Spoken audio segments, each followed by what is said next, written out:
여러분 1994년 멕시코에서는 무슨 일이 있었을까요? 왜 데킬라 위기라는 표현을 썼을까요? 그 이유는요. 멕시코가 국가 부도를 맞는 해가 1994년입니다. 물론 IMF 외환위기가 왔다는 이야기인데 이게 처음은 아니었습니다. 그런데 1994년의 위기는요. 미국이 금리 인상을 함으로써 멕시코에 닥친 외환위기라서 특별히 이 위기를 두고 멕시코의 전통술인 데킬라를 이름을 삼아서 데킬라 위기라고 이야기합니다. 그만큼 말입니다. 미국의 금리 인상이 말입니다. 멕시코 경제에 어마어마한 영향을 줬다는 이야기입니다. 사실 말입니다. 이 멕시코 외환위기 1994년의 위기가 말입니다. 계속 거슬러 올라가 보면요. 이게 대한민국의 1997년 외환위기하고도 연계가 굉장히 깊습니다. 사실 미국이 금리 인상을 1994년에 단행할 때만 하더라도 이게 94년에 91년에 위기가 오면서 돈을 많이 풀었잖아요. 그때 1994년 2월부터 1년 만에 6차례에 걸쳐서 금리를 3%에서 6%로 올렸습니다. 두 배로 올렸습니다. 이때가 1991년의 위기가 이제 돈을 많이 풀어서 돈을 걷어들이기 위한 어떤 방편으로 했던 거거든요. 그런데 미국의 금리 인상이 멕시코에서 터진 거예요. 멕시코에서. 그런데 문제는 멕시코에서만 터진 게 아니에요. 이 멕시코에서 터지면서 아르헨티나로 번졌고요. 아르헨티나에서 아시아로 옵니다. 태국이나 필리핀으로 옵니다. 그리고 1997년에 한국까지 왔어요. 한국까지. 한국까지. 이게 여러분 우리가 굉장히 유심히 봐야 되는 대목이에요. 오죽했으면 여러분 경제 전문가들이 데킬라 위기에 대한 이야기를 할까요? 데킬라 위기를 끄집어내서 하는 데는요. 지금이 그때 상황과 굉장히 유사하다는 겁니다. 멕시코만 보더라도요. 외자 유입을 굉장히 많이 해서 투자를 늘렸었고요. 여기에 정권 교체기에 어떤 정치적 혼란, 불확실성 그 당시에 94년에 멕시코에도 있었고요. 미국의 금리는 당연히 올렸고요. 경상수지가 적자가 점점 커졌습니다. 그러면서 정치적 불안, 또 미국의 금리 인상, 당연히 외국인이 떠나겠죠. 대규모 자본 유출이 일어났습니다. 지금 여러분 이 내용을 보고 있으면 지금 우리 상황하고 별반 다른 점이 없다고 보이지 않으세요? 지금 우리 상황하고. 진짜 이 위기가 여러분 어떻게 생각하면 엄청난 위기로 번질 가능성이 있다는 거. 우리에게도요. 많은 사람들이 자꾸 우리 선진국 하는데 이거는 문재인 정부에서 선진국이 된 겁니다. 유엔에 무역개발회의가 있습니다. 여기에다가 우리 선진국이요. 우리가 자청해서 신고했어요. 아마 전 세계에서 말입니다. 어느 국가도 우리가 선진국이요 해서 자청해서 신고하는 나라는 없어요. 하나도 없었습니다. 대한민국이 처음이에요. 선진국이라고. 그래서 선진국이라고 이야기하는데 물론 지금 IMF는 대한민국을 선진국으로 분류하고 있습니다. 근데 중요한 것은요. 투자자들이 대한민국을 이머징 마켓, 다시 말해서 신흥국으로 분류하고 있다는 사실이에요. 여기에 우리는 주목할 필요가 있는 겁니다.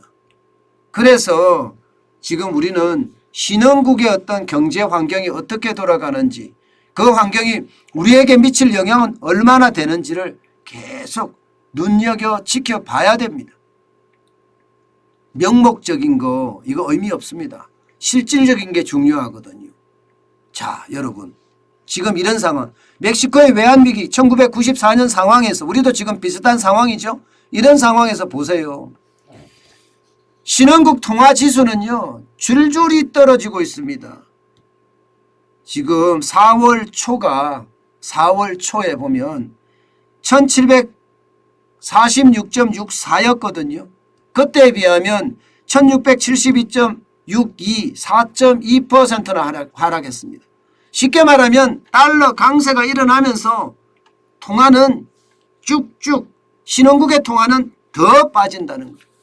신흥국의 통화 가치가 떨어지면요. 신흥국에 투자했던 많은 외국인들이 빠져나갈 가능성이 굉장히 커지는 거죠. 그래서 충격이 될 수밖에 없다는 이야기예요. 예, 그만큼 신흥국의 통화, 뭐 어느 나라 통화할 것 없습니다. 예, 어느 나라 통화할 것 없습니다. 뭐 브라질의 레알화인가요? 예, 여기도 마찬가지고요. 아르헨티나의 페소화도 마찬가지고요. 예, 뭐 심지어 말입니다. 인도의 루피화, 대한민국의 원화 다 마찬가지예요. 가치가 계속 떨어지고 있습니다. 기축통화들의 가치가 떨어지는 것은 오히려 투자할 기회라고 이야기하지만 신흥국의 가치가 떨어지는 것은 언제 어떻게 될지 모르니까 투자하기가 겁납니다. 더 큰 문제는요. 달러는 계속 강세라는 거예요. 슈퍼달러라고 하잖아요. 슈퍼달러. 여러분 보세요. 2002년 12월 13일 이후 최고치예요. 103.94를 기록했습니다. 달러 인덱스가. 장난 아니죠. 2002년이면 지금이 2022년입니다. 그러면 적어도 20년 만에 최고치라는 거잖아요. 20년 만에 최고치. 달러가 그만큼 지금 강세를 이루고 있다는 거예요. 정확히 말하면 2002년 12월 13일에 103.98을 기록한 이후니까 19년 5개월 만에 지금 최고치라고 이야기할 수 있습니다. 그만큼 말입니다.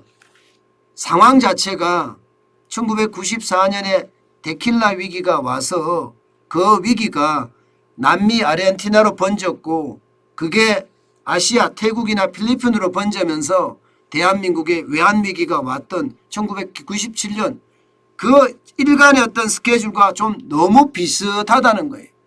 그래서 위기의 어떤 신호가 감지가 되고 있다. 이런 표현 제가 쓰고 있습니다. 이제는요 여러분 미국의 금리 인상만 지켜봐야 될 텐데 이게 강한 인상들 있잖아요. 자이언트 스텝이라고 이야기하는 0.75% 인상하는 거. 저는 이런 위기가 만약에 계속 오잖아요. 게다가 0.5%씩 두 번, 세 번 올려서 전보 스텝이 되는 것. 이렇게 됐을 때 기초체력이 약한 신흥국들이 무너질 거예요. 그러면서 도미노 현상으로 신흥국들이 뭐 스리랑카니 지금 방글라데시니 터키니 뭐 심지어 러시아까지도 여기에다가 지금 보이시는 것처럼 브라질이나 인도나 신흥국이지만 경제 대국들이 무너지는 이런 상태가 만약에 재현이 된다면 시장의 어떤 상황은요 굉장히 나빠질 거예요.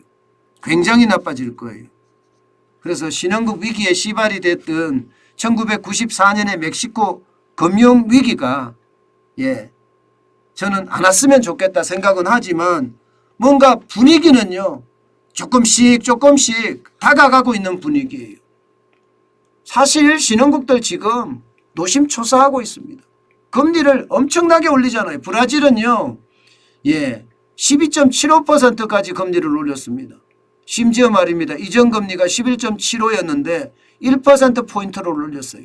와 이러다가는 안 되겠다 싶으니까요. 체코 같은 경우 0.75%포인트를 올렸고요. 칠레도 1.25%포인트를 올렸습니다. 지금 겁나 죽는 거예요. 전부 다. 폴란드도 0.75%포인트를 올리고요. 왜냐하면 4.5가 5.25가 됐으니까요. 인도조차도 0.4%포인트 올렸죠. 인도조차도 그죠. 이처럼 말입니다. 시장의 위험이 커지니까 기초체력이 약한 신흥국에서는 빨리 금리를 올려서 외국인들이 빠져나가지 않게 그렇게 막으려고 하는 분위기. 그래서 데킬라 위기가 자국에 번지지 않도록 하기 위해서 굉장한 노력을 하고 있습니다. 그렇지만 이 노력도 결국은 말입니다. 미국이 갑작스럽게 계속 인상을 하잖아요. 지금 5월 4일 날 0.5%포인트를 올렸고요. 또 6월에 0.75%를 만약에 올린다. 이렇게 되면 위기는요 점점 크게 다가올 겁니다. 예상했던 것보다가 훨씬 큰 위기가 다가올 수도 있습니다. 저는 그에 대한 대비책이 반드시 필요하다고 생각을 해요. 그에 대한 대비책이. 제일 중요한 것은요. 1997년, 1998년을 반추해 보면 참 좋습니다. 그때는 현금만 있으면 부자가 됐었잖아요. 그렇게 위기 때 기회가 올 수도 있으니까 그런 대비책 지금 마련해야 됩니다.